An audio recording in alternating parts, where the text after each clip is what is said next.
How you doing, people? Welcome back to another ESO video. Today is an update regarding the new changes to Azureblight. That hasn't hit live yet, but it's currently on the update 44 version of the PTS, the public test server.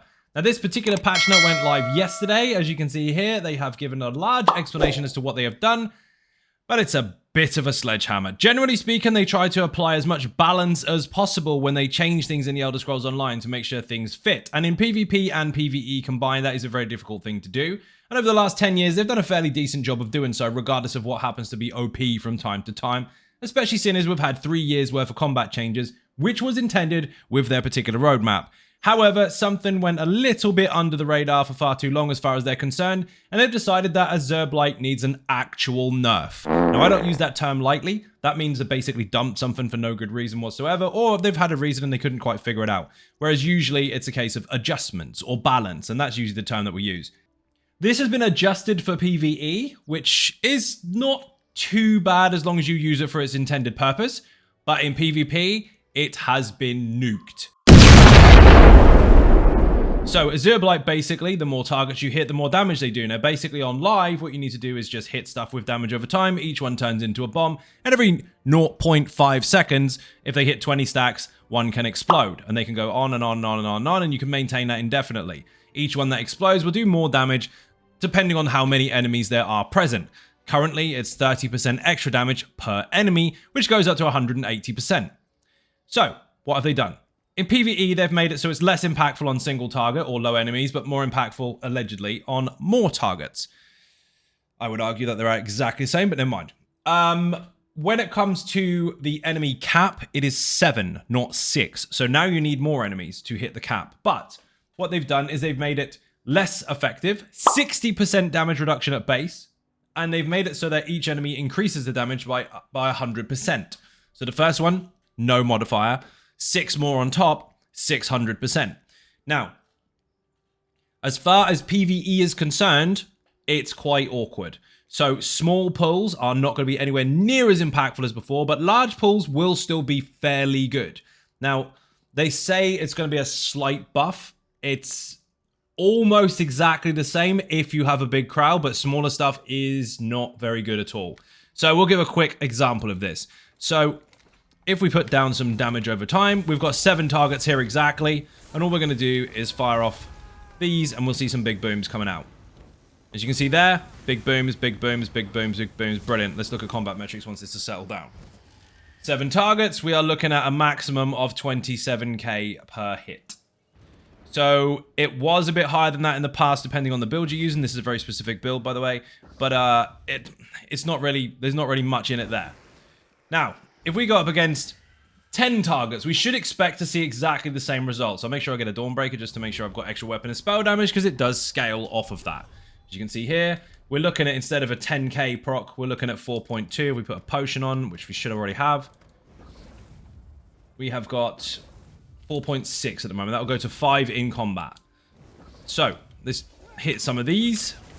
As you can see now, we're building up some dots. And we'll just maintain this for a few seconds. This is 10 targets, remember? As you can see, damage output is the same. 27. 24 at minimum, obviously because you're building them up. And then 27, big boom. Now, this is going to be a little different, because we are 3 under the cap for the increase to your damage now. So, we'll do the same test here to demonstrate the output if you had a small trash pool. Bear in mind, if you're in Infinite Archive or a dungeon, you've got someone who can stack stuff really, really well, this isn't going to make much of a difference to you. But if you're in smaller pools, or your tank's not very good, this is going to be impactful. This isn't 4 enemies, this is actually 5. So we'll use some dots. Big booms going off, as you can see. Happy days. Lots of explosions. La-di-da-di-da. Let's get rid of that. Check again. 20k. 2 enemies less. Each pop now is 18 to 20k. That's a significant drop. When it comes to these guys over here, we've got 2 enemies. So imagine one boss and his ad. They've made this less impactful for single target fights, people. They have decided to nuke it for that purpose. Because before it was quite strong, regardless of the amount of enemies. Again, we're using our procs. We've got some bonuses. Big booms. The fluctuation in damage, by the way, the lower and the higher, isn't because it can crit and not crit. It can't actually crit. It's because of the weapon and spell damage glyph that I'm using. Check this. Ouch. Ouch. 2 enemies. One proc will do 5k, but if you've got 2 enemies, so you've got 100% increase. I don't know how the hell they managed to get that out of that, but apparently it's 7k. That hurts. And again, to confirm, let's get this ulti back up. We'll go up against 1 target. This is a sledgehammer and a half a single target. Absolutely insane. So, for its purpose, i.e. the more targets the better, it does function very well. But single target, as intended, if you like, it's crap. Like, really crap. In comparison to other sets that can just fire for you doing damage, it's pretty bad. So we'll finish this off, and we'll check one more time. It's all the way down here. 3.6k. Bear in mind, the 5k on our tooltip is not considering penetration values. So if you have more pen values, obviously this can be much more. But what if we've got buffs? So this dude will buff us. We'll just imagine we've got a couple of trial buffs, as in courage and a warhorn firing and all that good stuff. And we'll see what happens when we hit 7 targets. So just imagine you're in a trial scenario. We're not including pen because we don't have any penetration deep. You know what? We can actually do a penetration debuff. We can do assault. We can have a minor one. I mean, it's major skill, but it's not going to affect our overall build is what I mean. So we'll have caltrops. So a debuff, plus dots, and a little bit of a dummy buff. We'll just maintain this for a minute.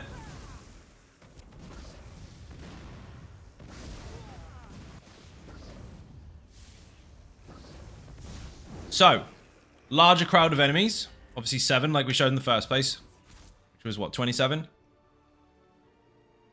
Now we're up to 42. Now, our pen is not really, really high. We're only sitting on 11. Overall, we've got lower if we go on the back bar, obviously, because it's a different weapon, but whatever. If you add the right buffs and bonuses into your group, and you do stack things very well, you can still do a large amount of damage. But if you're trying to use this on a small fight with 1 or 2 adds, don't even fucking bother. It is bad. So big pulls, big booms. Yes, of course, the off-balance Templar, the big booms build, the Nature's Bounty, the Tempest, the Venom build. If you use them in Infinite Archive or in a dungeon with lots and lots of adds, it is going to fly just like it does now. And they do claim that this is a slight increase. Although on the calculator it says technically the same. But anything else, if you are not stacking at least 5 enemies, take it off. It's shit. Now, bear in mind, that's 2 opposite sides of the scale. You've got very, very bad and very, very good. Just make sure you take it for the right purpose. But in PvP, this is gone. You can still affect enemies with the initial hit, which you saw 3k on a target dummy over there. You're talking 1.5k on a player. They've got resistances as well. You're probably going to hit for about 700 if you're lucky. But it can still multiply in damage to NPCs or monsters or pets. So if you were in Imperial City and you were taking in loads of ads and you're trying to kill a boss or whatever, and there's loads of stuff going on, you can scale it based on the players around you if there's too many of them, but the big boom will only affect the AI-controlled enemies. So, yeah. And in the patch notes, as you could see earlier, it said in their spoiler section, they like the big booms, and they like the scaling effects, but it's too much. So what they've done is they've nuked it so Plague Break already fits the bill. In a game that does not have a designed best, in a game that has countless billions of possibilities, they have literally outright said, another set can do the booms instead. They took it away. So there we are. PvE, big crowds of enemies, absolutely phenomenal. Single target or a couple of enemies, absolutely crap. Let me know what you think in the comment section below, people. Do you like it? Do you hate it? What do you really think? And of course, if you're not subscribing, hit that button. It is free. And I will see you in the next video. Bye-bye.